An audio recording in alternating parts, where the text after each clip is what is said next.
శ్రీమాత్రే నమః. గ్రహణ కాలంలో దర్బలు ఎందుకు వాడతారు? దర్బల మహిమ ఏంటో ఇప్పుడు మనం తెలుసుకుందాం. తులసి, దర్బలు, బిల్వదళాలు ఉన్న స్థలాలను పరమ పవిత్రమైనవిగా భావిస్తారు. ఒక విధమైన గడ్డి జాతికి చెందిన దర్భ మొక్కలు శ్రీరాముని స్పర్శ చేత పునీతమై ఆ దర్బలను పవిత్ర కార్యాలలో మాత్రమే ఉపయోగించబడుతోంది. దర్బలకు ఉష్ణశక్తి ఎక్కువ, జలాన్ని శుభ్రపరుస్తుంది, విషానికి విరుగుడుగా పనిచేస్తుంది. గ్రహణ కాలంలో వ్యాపించే విషక్రిమి నాశనానికి ఉప్పు కలిపిన పదార్థాలలో దర్భ వేసి ఉంచడం మనం గమనించవచ్చు.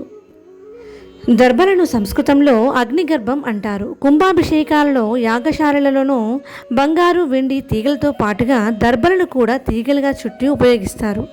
దర్భలలో 3 రకాలు ఉంటాయి. స్త్రీ, పురుష, నపుంస జాతికి చెందిన దర్భలు ఉంటాయి. పురుష జాతికి చెందిన దర్భలు అడుగు నుండి చివరి దాకా సమానంగా ఉంటాయి. పై భాగంలో దళసరిగా ఉంటే అది స్త్రీ దర్భగా గమనిస్తారు. అడుగున దళసరిగా ఉంటే ఆ దర్భను నపుంస దర్భగా తెలుపుతారు. దర్భను దిగువన భాగంలో బ్రహ్మకు, మధ్య భాగంలో విష్ణువుకు, శిఖరాన పరమశివునికి నివాసం ఉంటుంది. దేవతలను తలుచుకొని ఇచ్చే తర్పణాలు దర్భ కొసలతోనూ, మానవులను తలుచుకొని ఇచ్చే తర్పణాలలో దర్భ మధ్య భాగం నుండి, పితృదేవతలను తలుచుకొని ఇచ్చే తర్పణాలలో దర్భను మడిచి కొసలతో తర్పణాలు సమర్పించడం విధాయకంగా ఉంది.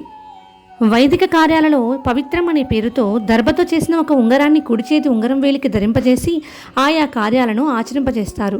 ఈ వేలులో కఫనాడి ఉండడం వలన, ఈ ఉంగరం దారం చేయడం వలన కఫం దర్భగడ్డిలో పులుపు, క్షార ఉండడం వలన రాగి విగ్రహాలను శుభ్రపరచాలని దర్భలతోనూ, ఇందువల్ల కార్యాలలోని ఆవాహనం మంత్ర శక్తి తరగకుండా చాలా రోజులు ప్రశాంతంగా, ప్రకాశవంతంగా కనిపిస్తాయని శాస్త్రజ్ఞులు చెబుతున్నారు. ఆదివారం నాడు కోసిన దర్భలను 1 వారం రోజుల పాటు ఉపయోగించవచ్చు. అమావాస్య నాడు కోసిన దర్భలను 1 మాసం వరకు ఉపయోగించవచ్చు. పౌర్ణమి నాడు కోసిన దర్భలను 15 రోజుల పాటు ఉపయోగించవచ్చు. శ్రావణ మాసంలో కోసిన దర్భలైతే తీసుకుని వస్తే 1 ఏడాది ఉపయోగించవచ్చును. భాద్రపద మాసంలో తీసుకుని వస్తే 6 మాసాలు ఉపయోగించవచ్చు. శ్రాద్ధ కార్యక్రమాల్లో తెచ్చిన దర్భలను ఏ రోజుకు ఆ రోజు ఉపయోగించాలి. తిరునల్లూరు శైవక్షేత్రంలో దర్భలే స్థల వృక్షం. ఈ క్షేత్రంలో నిలువైన ఈశ్వరుని పేరు దర్భారణీశ్వరుడు.